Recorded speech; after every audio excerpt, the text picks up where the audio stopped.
So, I got my start. I started working at a little bit higher level. I started going to some college camps. And in 2009, I worked my first Nebraska girls state tournament. Since that time, I've done 15 girls tournaments. I've done 4 boys tournaments. I've had the opportunity to be the first female to work at the boys state tournament. I was on the first 3-person all-female crew in a state championship game. There was actually a all-female 2-person crew back in the 90s. So it was not the first time that there was an all-female crew, but it was the first time it was a 3-person all-female crew. So that was very exciting to have those opportunities. I do a little bit of college. I've done that for about 10 years. And I really enjoy that. College officiating, there's additional layers to officiating at the college level that just adds a challenge that is fun at this point in my life. But if somebody were to ask me, where the place that I love to officiate in, that's at the high school level, I just love the energy. Find a mentor. Find somebody who's done this. I mean, if you're a female, it doesn't have to be another female. If you're in Nebraska, I am happy to help you and work with you and be connected with you and connect you to my network. But get a mentor. Find somebody, be courageous and humble, and find somebody who can help you. Just generally be humble. This is a profession that requires immense confidence and a strong ego. And I wish somebody would have told me those 2 things when I was getting started, because, I knew I needed to be strong, but you sort of overcompensate because you think, well, if I show my weakness, then I'm not going to get games, or I'm not going to get opportunities, or whatever. And now, Season 2, Episode 28, Letter W, Woman, Part 2. Join hosts Dana Pappas and Nate Acosta with special guest MK McGee on the From A to Zebra podcast. Welcome back to the From A to Zebra podcast. I'm Dana Pappas, back with my co-host Nate Acosta for this week's episode of the show. On this episode, we are covering the letter W, and we are talking about the letter W and women in officiating. This is the second in a 2-part series featuring women in officiating, and we are excited to bring this content to our listeners. You'll remember last week's episode featured Kelly Elliott Dine, and today we introduce you to a new guest. Our guest on this episode is MK McGee. MK has been a basketball official for over 30 years in the great state of Nebraska. When she isn't officiating, she teaches math online and is the proud mother of 2 grown daughters. In September 2024, MK launched an online community for female sports officials called, appropriately, Her Call. The website includes a newsletter, stories, and interviews celebrating the women who officiate not only in Nebraska, but across the country. MK, welcome to the show, and thank you so much for joining us. Thanks for having me. Absolutely. I'm looking forward to this. Just a quick note before we get started. MK was kind enough to have me on her podcast, and I think we went for about an hour, but we probably could have talked for like a day. So I'm super excited to have you on the show and continue our conversation where we left off a little bit. Thanks for being on the other side of the microphone this time. Yeah, for sure. I'm excited about it. Thank you. Well, let's get started. And can you tell us about your officiating journey, how you got started, the steps along the way, and where you are now in officiating? Yeah, for sure. I mean, I first want to say thank you for having me on this podcast. I know you guys have been doing this for a couple of years now, and you've had some pretty big fish on this podcast. I'm definitely just a little minnow in the pond, but I'm really just, thankful to have this opportunity to talk about my experience as an official, as a female, and the work that I'm trying to do. So thank you for that. Absolutely. Thank you. Yeah. Yeah. So my officiating journey, well, it started in college, and it was not at all on my radar. I had a friend who encouraged me to go to take a basketball officiating class in college. It was a class that I had to take between my fall and spring semester. I don't remember hardly anything from that class other than I learned which out of bounds line I was supposed to call and not call, which honestly, for a basketball official, is a really important thing to learn. You need to know what's yours to call and what is not for you to call. But it was enough for me to start officiating at a lower level, junior high games and such. And I did that for quite a long time, for about 10 years. Part of the reason for that is I was a young teacher and I was doing some coaching, and officiating was just kind of a way to make some extra money. But I also found it was really hard for me at that time. And this was in the 90s. And there wasn't a ton of club basketball in Nebraska at the time. So it was really hard to find games. It was hard to make connections with athletic directors to try to move up and maybe work some varsity basketball. I just found it really, really difficult. So it took me a while to move up the ranks. But in about 10 years in, there was a change in the assigner for the person who assigned basketball games in the Omaha area, in Omaha, Nebraska. And he had a camp and he saw me and he hired me. His name was Mike Peters. And I'm I'm certain that if Mike had not hired me and given me an opportunity and lit a fire for me, that I would not be talking to you today. I think it speaks so highly to those people that see potential and give opportunities. And there's so many, assigners along the way that do that for people. And Mike Peters was that person for me. So, I got my start. I started working at a little bit higher level. I started going to some college camps. And in 2009, I worked my first Nebraska girls state tournament. Since that time, I've done 15 girls tournaments. I've done 4 boys tournaments. I've had the opportunity to be the first female to work at the boys state tournament. I was on the first 3-person all-female crew in a state championship game. There was actually a all-female 2-person crew back in the 90s. So it was not the first time that there was an all-female crew, but it was the first time it was a 3-person all-female crew. So that was very exciting to have those opportunities. I do a little bit of college. I've done that for about 10 years.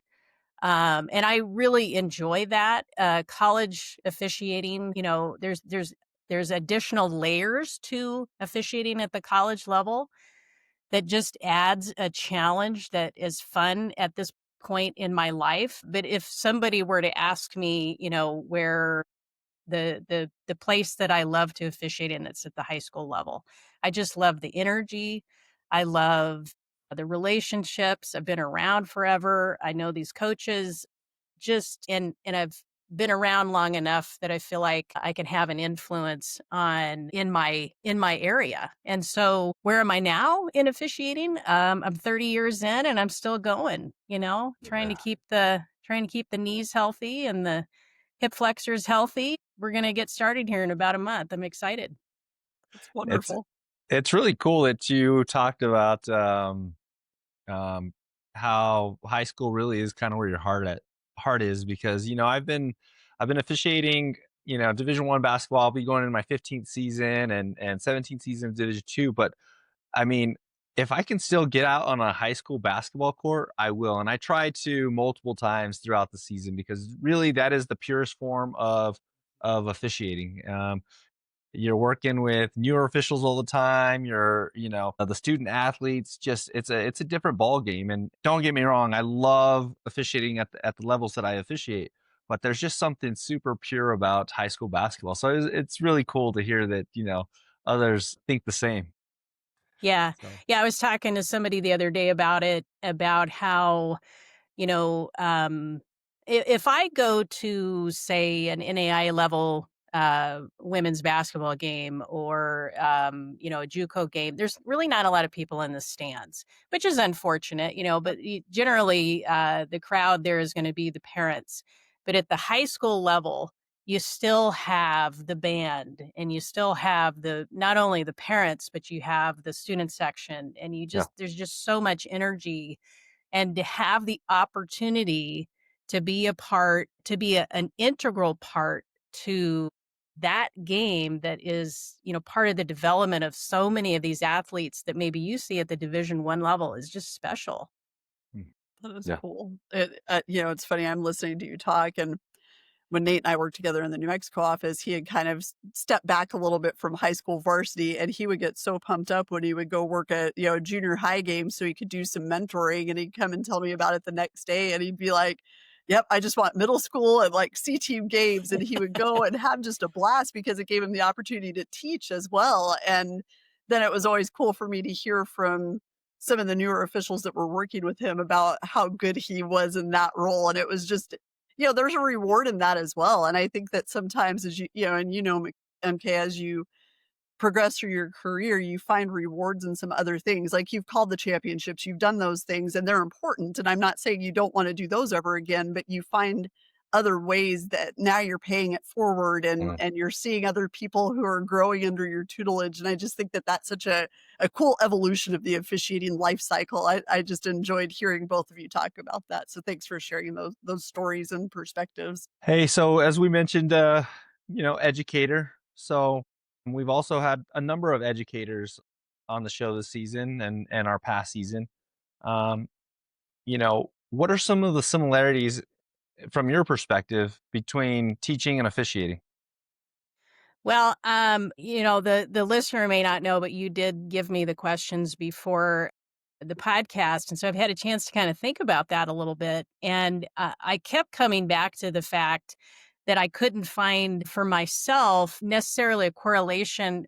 The correlation that makes sense to me in my experience as an official is that I feel like I'm an athlete. I have loved uh, everything that goes into being an athlete since I was as long as I can remember, since I was 8 years old when I picked up a dirty old basketball and threw it through the hoop without a net on my driveway. I Yeah. just love the process of being an athlete, the competition, working out, learning your craft. And that's the correlation that is so strong for me. And that's what keeps me wanting to continue to come out year after year and officiate because I get to be on the court with those athletes I love that. in a sport that I loved playing forever, and I get to be a part of that, and how fun is that?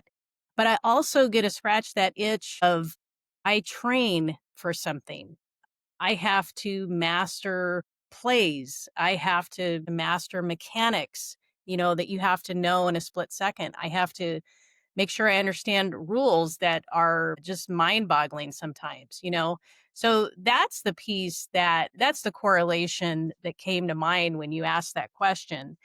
The one thing I do want to say though about teaching and officiating, I mean, I am a teacher. I'm an educator at heart.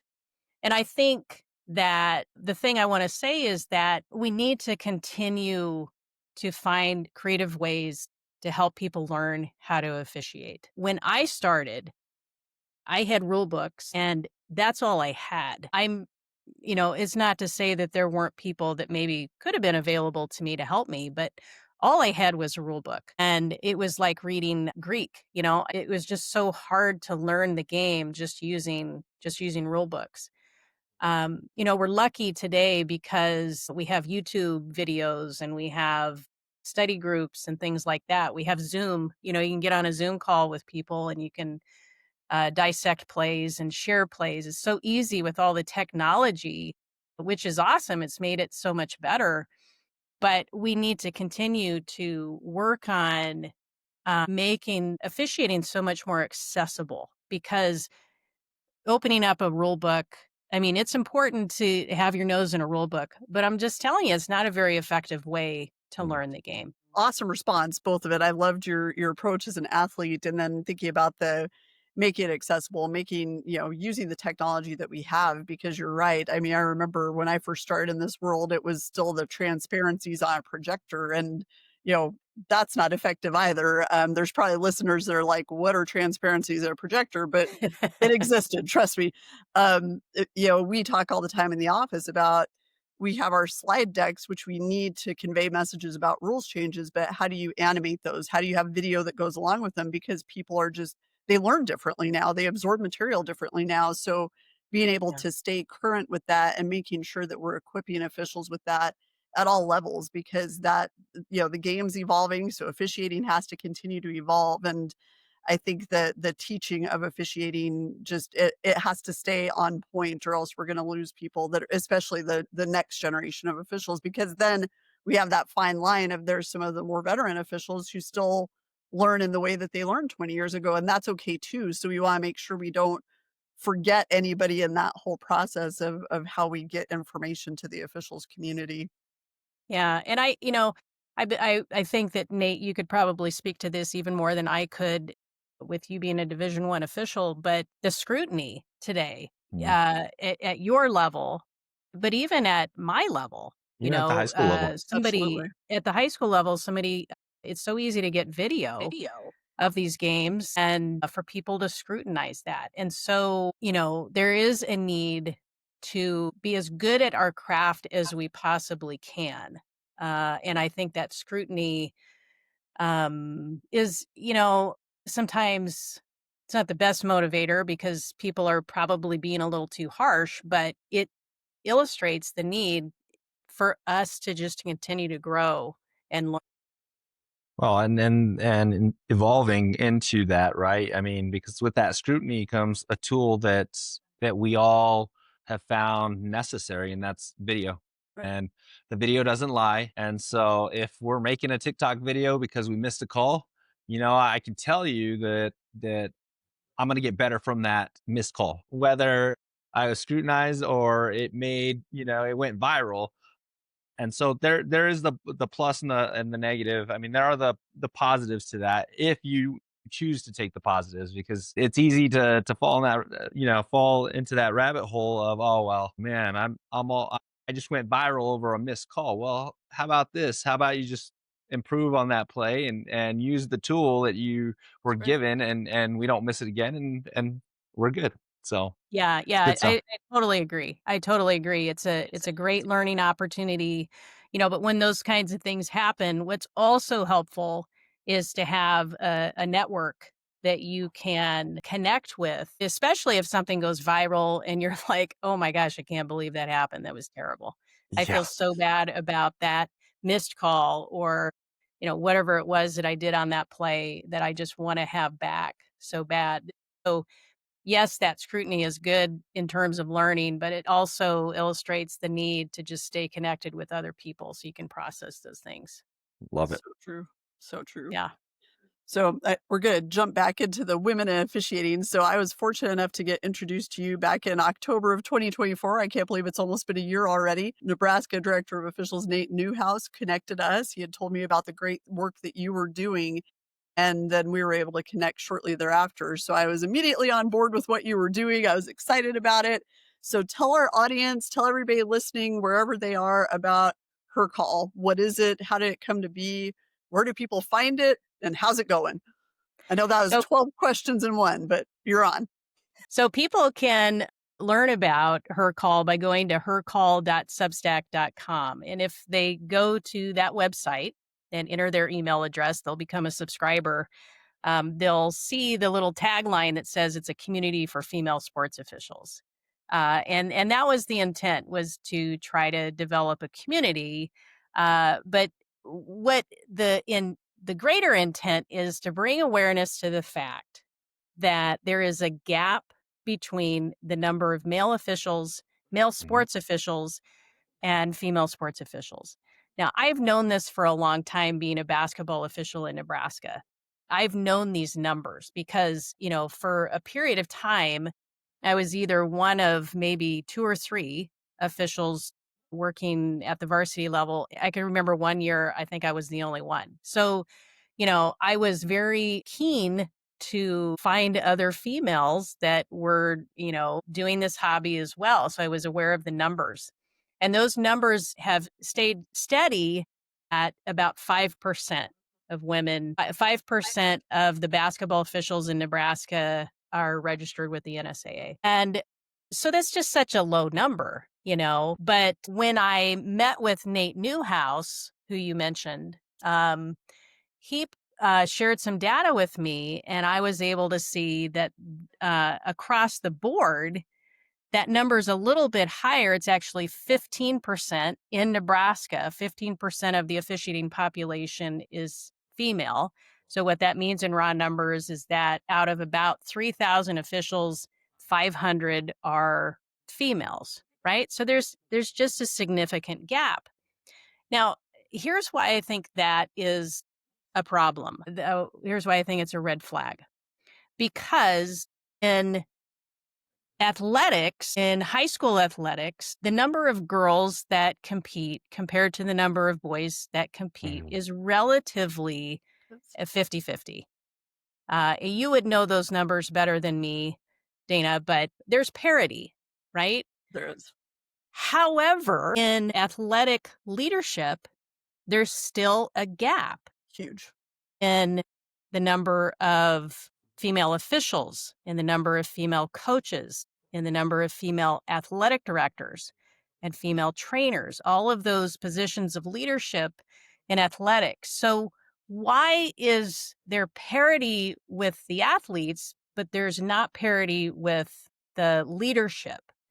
And again, to me, that's a problem. I just think we would be hard pressed to find anybody in the world today who would say that the progress that's been made in girls' athletics from 1972 to today is a bad thing.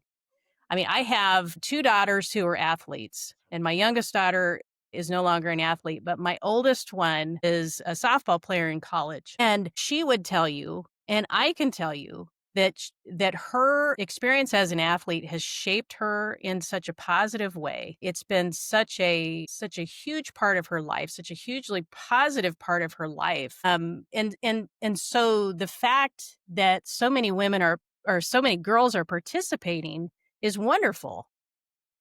But we still have that gap in the adult women who are involved in sports.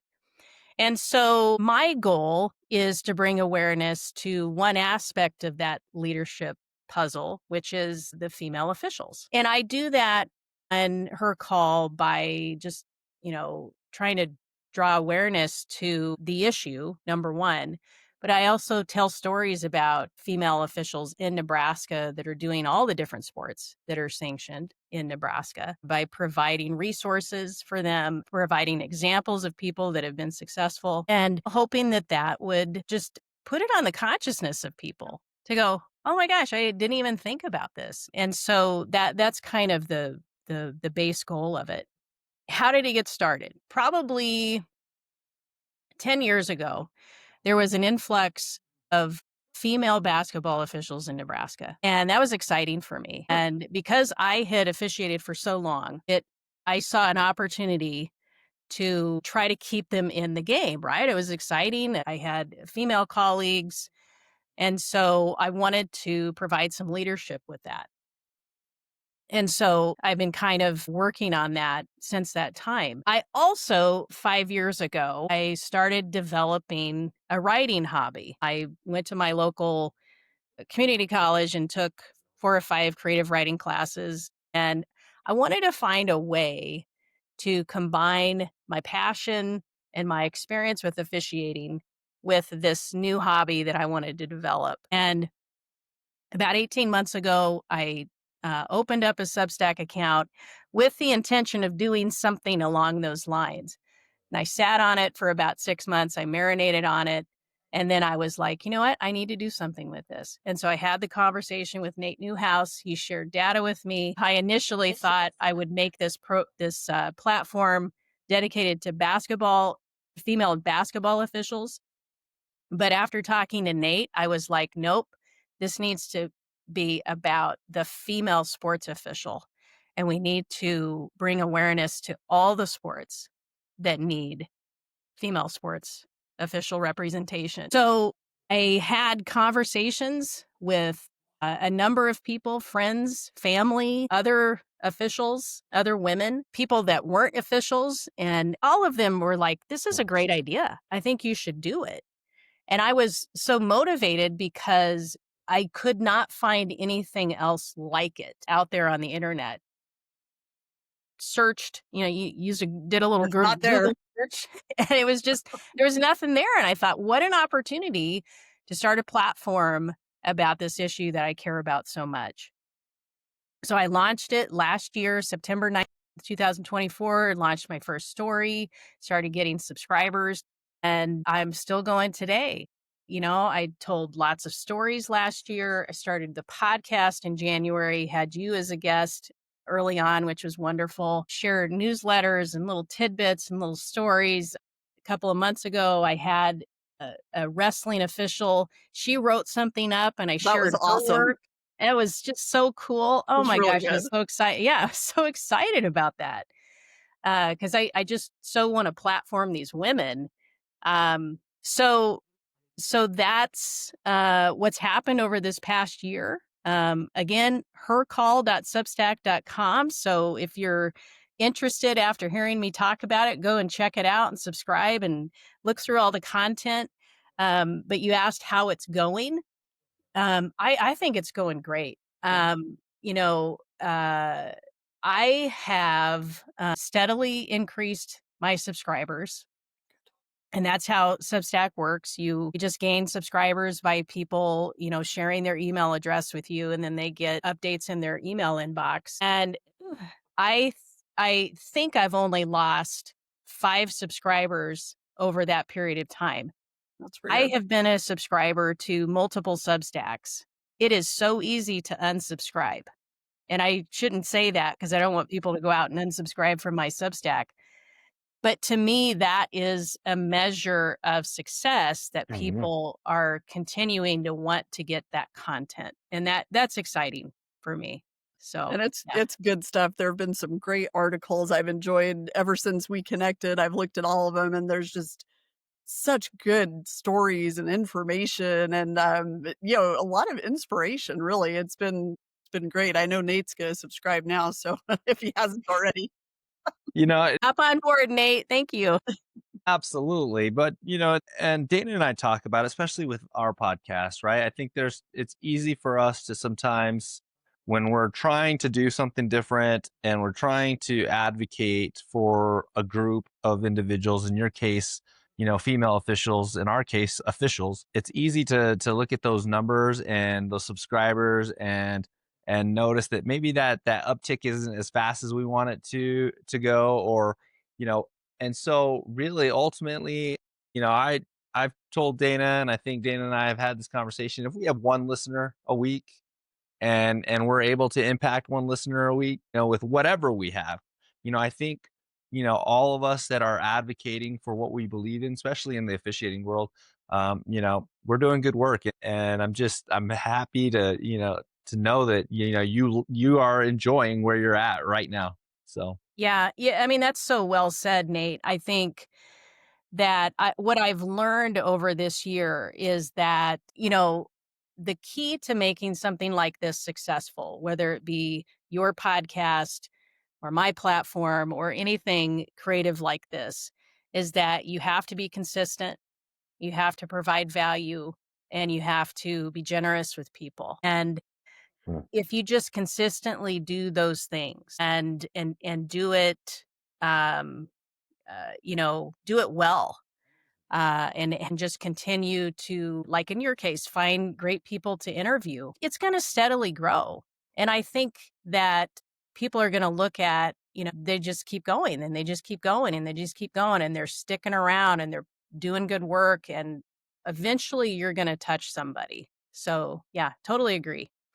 And Nate's true. He's telling the truth because I think all of us on this Zoom, we're all very competitive.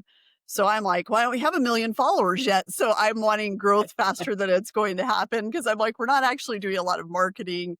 So I have these lofty expectations that Nate's really good about tempering. My husband's really good about it, where it's like, we're fine. Like, look at how many plays we've had and how many hours of consumption. So I've Yeah. had to kind of back off and not be like, I'm on all of it right now. I'm trying to temper myself a little bit, but Nate's always good about that because what you're doing, what we're doing, it's all about officiating. It's about providing tools and making it better and, creating awareness and all of the things that are important that, officiating deserves that platform. If it's your Substack, if it's your our podcast, just anybody that's doing work who cares about officiating and are doing it for the right reasons, we're all winning. So I need to remind myself of that more than anything. But I'm just so excited about what you're doing, and so excited that we're talking about it, so we could get more subscribers for you.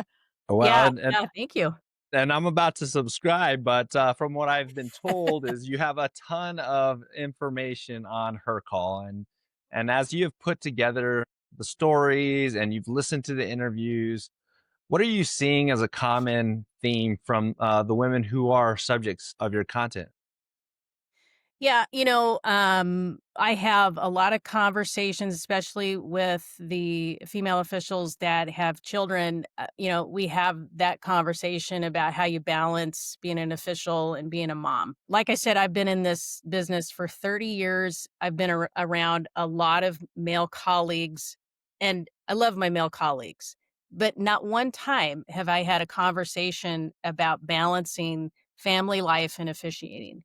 And it's just not a conversation I've had, but it's a conversation I've wanted to have as a mom, right? And so it's interesting how often that comes up when I interview these women, and it doesn't always come up in the story, but invariably it's a part of our conversation. So I think that's super valuable. It is. I think that those pressures that women deal with in terms of being a good mom and caring for their kids and balancing all the things, I think it keeps women away from officiating because it's just so hard to know how to balance it. And so when we can have those conversations openly, and say, hey, it was a challenge for me, but here's how I made it work. I think that's super valuable. The other thing I've learned as I've talked to the women is that they want to connect with other women. Like they want to have a network where they're just talking to other women. Being a minority in anything is a unique experience. I can tell you that because I've been a minority in basketball officiating in Nebraska. And I'm telling you, it's just a different experience than if you're in the majority. And when you have people that are also in the minority to talk about some of the challenges that you experience, it's so helpful. Like I was telling you earlier that, 10 years ago, there was an influx of women who started officiating. It changed my experience. And I loved officiating up to that point. I loved the challenge of it, but the relational part of it was something that was missing. So when I had the opportunity to connect with other women, it was like next level. It Mm. was Really just cool. such a change for me. And the other thing I want to say, kind of in relationship to that, is a couple of weeks ago, I was at a Hall of Fame ceremony in the Nebraska Athletic High School Hall of Fame. And there was an official who was honored. His name is Gary Pence, a longtime official here in Nebraska. And his entire speech, he listed all of his officiating friends. He probably had a list of 25 guys that he listed in his speech. He didn't talk about, oh, I did this final, or I did this big game, or I did this or that. It was all relationships. And that that spoke to me um, about how cool for Gary. I love that for Gary, but how cool would it be for women to have the same list that they could list off, not Mm. even at a Hall of Fame ceremony, but just to say, yeah, I had A, B, C, and D, and those are my great friends that I got to be with in this hobby that I love. That's very true. I love that. And I love the relationship aspect we talk about on this show all the time about the officiating family and the relationships and the people that you find yourself crying on their shoulders when things are rough in your life and lifting you up when things, when you need it and celebrating with you when things are good. And it is important. And it is true because I think that, being in my position and when I was director of officials, there were always maybe at most 3 female directors of officials in the country. So it was just when a new one would come in, I was like, ah, sweet, there's another one because Yeah, we yeah, were dealing with some different issues as females in that dominated field, male dominated field. And it was nice to have people who had similar. But I've had amazing male allies, Nate, Mhm. one of them, the person who promoted me at the NMAA, Gary Tripp. I've had some really good males in my life as well, but you're right, it gives you a whole different feel and perspective when there's somebody who's kind of walked in your same shoes, to be able to bounce ideas off of from that perspective. So I appreciate you bringing that up and bringing up the balance as a mom and official. That's Hmm. super important, and, I don't think we've talked about that enough on the show. We've Okay. talked about balance, but not specific to being a mom and a superwoman and trying to take care of all the things. So, appreciate you bringing that up. I know Yeah. kind of, and here's my randomness, right? Because I'm Nate sitting likes here, randomness. I do, and I'm sitting here thinking, man, like how many moms have I officiated with, and not once have I ever just asked, like, hey, how's being a mom and Mm, balancing mm, officiating? And I'm sitting here going, man, shame on me for not, mm. and because it's up until you said that, it really wasn't a thought, and so I ask you maybe, how some of our listeners, our male listeners, how can we help in just listening? How can we make it, you know, more comfortable for you to walk into that locker room and talk about the challenges of being a mom as well as an official?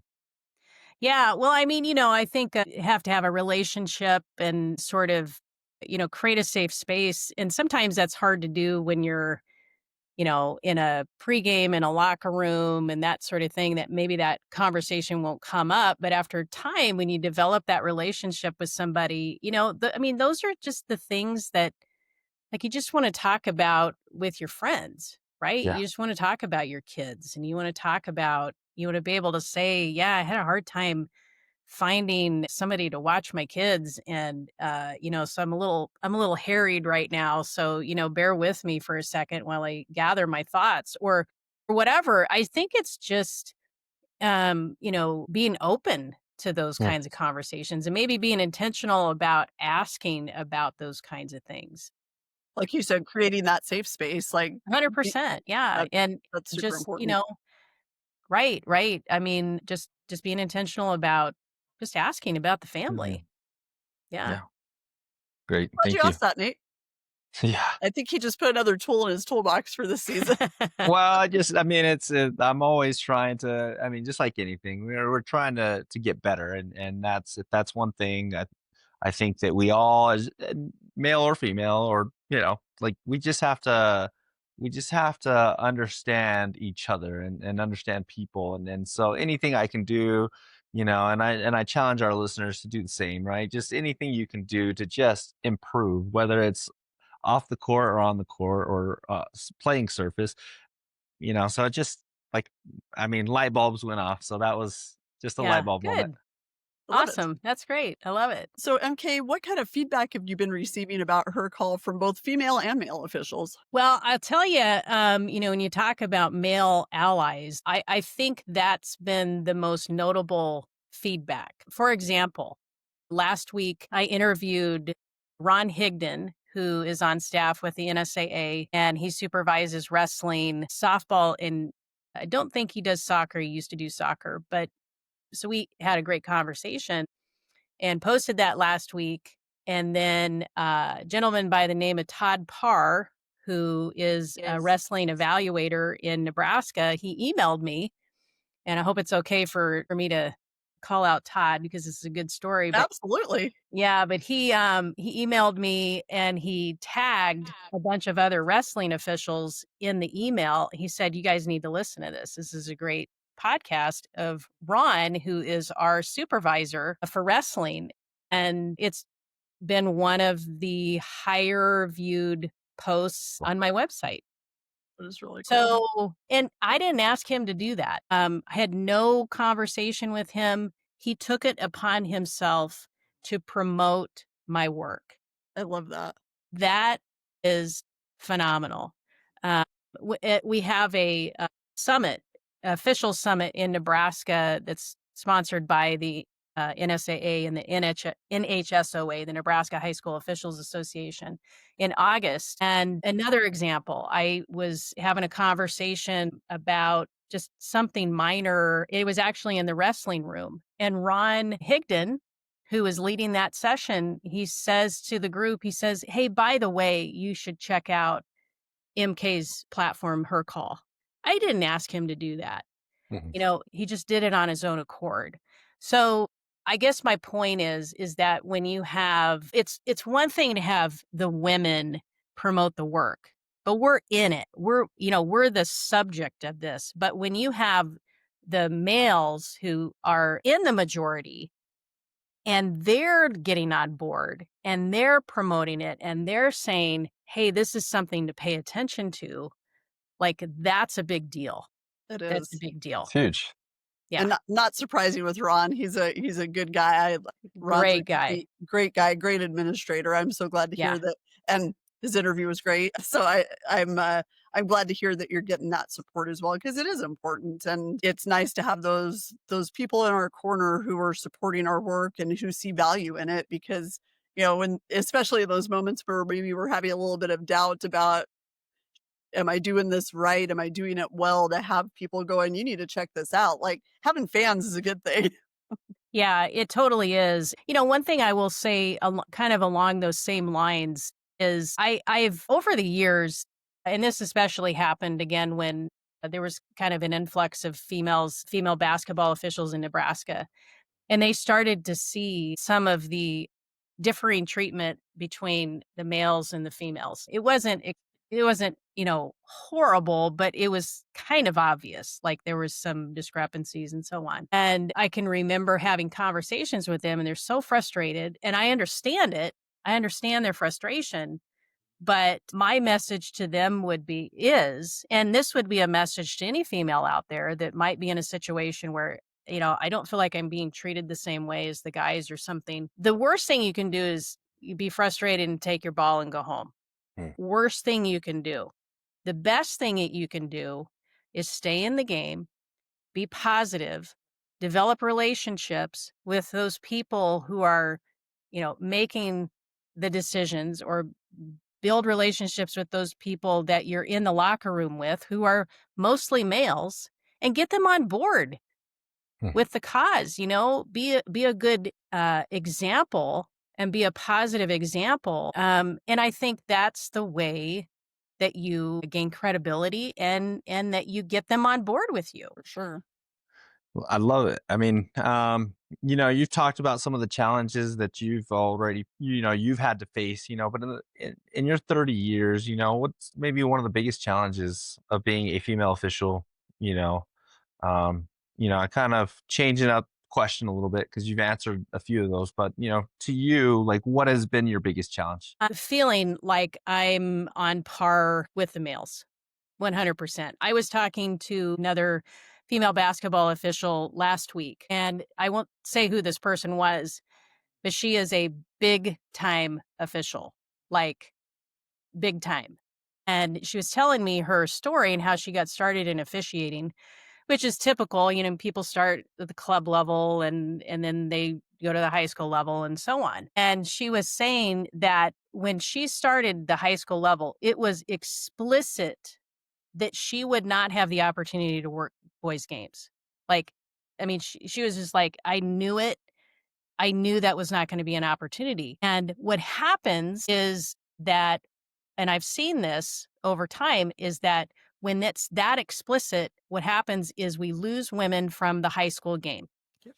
And they go to the college game, because in the college game, there's a better path for them to get to a higher level. And so that's been the challenge. That right there in a nutshell, 100%. In 2021, when I worked at the boys state tournament, it got a lot of attention. And then a couple of years after that, Jordan Keeney was another gal that she did a boys championship game. And so that got a lot of attention. And the fact that those things got so much attention tells you, everything you need to know about that issue, right? We Yeah. make such a big deal out of it. Yep. Well, Like, Yeah. And I can tell you that in New Mexico, very similar. When they had the first all-female crew, or they had the first female crew chief on the 6A boys championship game, and the fact that we didn't have to, but it made you know National news. national Yeah. news. But Yeah. there also came a point where a couple years after that stuff was happening and nobody was talking about it, and Yeah. that Right. that right there was the That was the winning win. moment. Yeah. Yeah, That's the win. That's what you want, right? You want it to be normalized. And, those kinds of things had to happen so that we could get over that hump and we could go, oh, this is not the deal that we thought it was, yeah, right?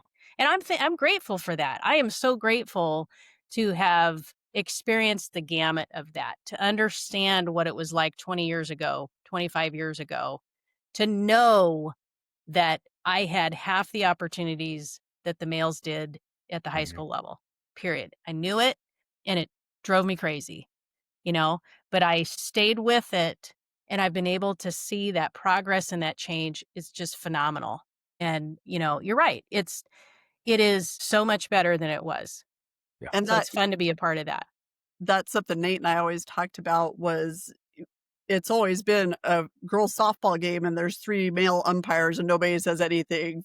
Girls volleyball match, 2 male officials, nobody says anything, but you put 3 women on a boys game and all of a sudden it's like, "Wait a second, what's happening here?" And I'm like, "They're Yeah. just officials." At the end of the day, Nate and I would assign tournaments and we weren't even thinking about is it a man or a woman. We were thinking about, is this official capable of calling this game? And when it got to the point where it was no longer an issue and the coaches knew that they could get a man, a woman, they just wanted good officials. They didn't care. So Yeah. when you do get over that hump finally of it's not a big deal, um, it's as much as some people are like, "Well, we still have to promote it," and I'm not saying that we don't, but I'm Yeah. excited when people just talk about, "Man, that was a well officiated tournament."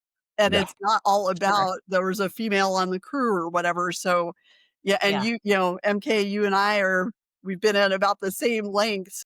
We've seen kind of that life cycle, and when you see stories posted now online and somebody will make a snarky comment about, "Oh, big deal. Why are we reporting this?" I'm like, well, Yeah. in that state in 2024, it is the first time they've done it. Do Yeah. I hate it? Yes. But do we need Yeah. to celebrate that in that state? Maybe they're getting over the hump now. So it's an interesting cycle of how things have happened in that way. And I want all of our listeners to know, and we talked about this on another podcast, is they earned that assignment. I Yes. can't think of a time that Dana and I are like, oh, hey, maybe it's a good idea that in 2022 we want to put the first female on the 6A boys championship, and then we go out and do it, right? Because that's the thing to do. No, when we put that official on, that she had the best tournament, and not to take away from the 6A girls state championship either, but at the time that was going to be the most difficult game to officiate, and we needed the best crew chief on that Yeah. game. And it So was her.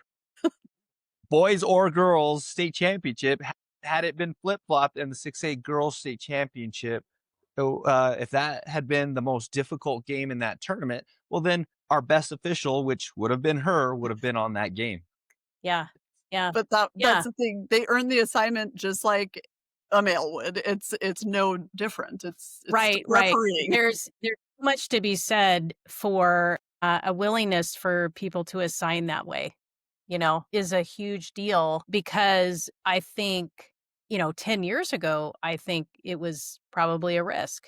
Um, Sure. and, you have to if you wanna make that kinda change, you have to be willing to do things that people are gonna, they're gonna go, "Huh, that's weird. I've never seen that before."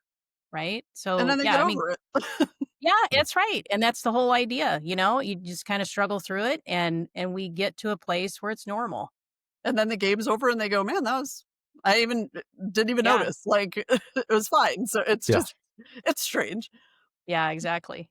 So you've touched on a little bit of advice, but I wanna ask you a very pointed question. So based on your wealth of knowledge and your experience, what advice would you give to young women and girls? So if there's a high school student, a middle school student who maybe is thinking about officiating or maybe just getting started in their journey, what advice would you give to them? Yeah, I mean, the first thing I would say is find a mentor. Find somebody who's done this. I mean, if you're a female, it doesn't have to be another female. If you're in Nebraska, I am happy to help you and work with you and be connected with you and connect you to my network. But get a mentor. Find somebody, be courageous and humble, and find somebody who can help you. And that leads to like just generally be humble. This is a profession that requires immense confidence and a strong ego. And I wish somebody would have told me those two things when I was getting started because, I knew I needed to be strong, but you sort of overcompensate because you think, well, if I show my weakness, then I'm not going to get games or I'm not going to get opportunities or whatever. So find a mentor, be humble, ask questions. You're going to make mistakes. You don't know what you're doing. I mean, you just don't. It's common sense that in anything you're doing, when you just get started, you don't know what you're doing. So own it and, be humble and ask questions and learn and try to remember as you get better, as you hit that 5-year mark, as you hit that 7-year mark, don't forget to be humble. Instead of letting your ego get ahead of you, find somebody else that you can help. Be that person that is the encouragement to someone else. Love That's it. great advice. Great advice. Love it. All right, and our final question, and we ask all our guests the same question, and we do have a mission on the From A to Zebra podcast, and that's to educate, elevate, and excite our listeners. What can you tell our audience that accomplishes this mission? I choose Elevate. I will tell you that with my platform, and I've just recently realized this, that the privilege that I have to meet with these women, we'll have a hour-long interview on Zoom when I am, working on these stories or doing the podcast or whatever, just kind of like we're doing right now. And we just have these great conversations. But they are so willing to share their story with me. They trust me that I'm going to represent them well when I talk about them on my platform. But I am telling you, the opportunity to elevate these women has been such a surprising source of joy for me. I just can't get over how fun it is to elevate these women. I remember when I was talking to Nate Newhouse before I launched, and he was giving me a list of different female officials that had kind of achieved a certain level of status in Nebraska. And he shared a track official. Her name is Sarah Sinani. I actually highlighted her last spring. And I was so excited to talk to Sarah because when was the last time anybody had ever, I knew nothing about track officiating. I had never known anybody that had officiated track. I had never read anything about anybody officiating track. But here's who is excelling at her craft, who is, being a part of remaining in a sport that she has loved. And I was so excited about highlighting her because, if I didn't highlight her or somebody else didn't highlight her, how would they ever know her story? And it's a great story, Yes. you know? So I liken it to, putting these stories out there, like putting them on the stage, and I get to stand, on the side of the stage and just watch. And it is just a blast. I love it. That is amazing. And again, it's hercall.substack.com. Check her out, subscribe. It's wonderful. There's great information, great interviews. I enjoy when I get the automated email now that I'm a subscriber. So I get that and I don't even have to go searching for it. So MK McGee, thank you so much for joining us on the podcast. And thanks for the work you're doing to promote women in officiating, but really officiating overall. I'm so glad Nate Newhouse connected us, and I hope that someday I get to come to Nebraska and watch you work because I think that would be fun. So I'm going to keep an eye out for that. But thanks for everything that you're doing, and thanks for sharing your time and your story with us on the From A to Zebra podcast. Yeah, thanks for having me. This is just a really Absolutely. fun conversation and so fun to get to get to know you, Nate, and just talk about the good work that all of us are doing. It's very fun. Thank you. Absolutely.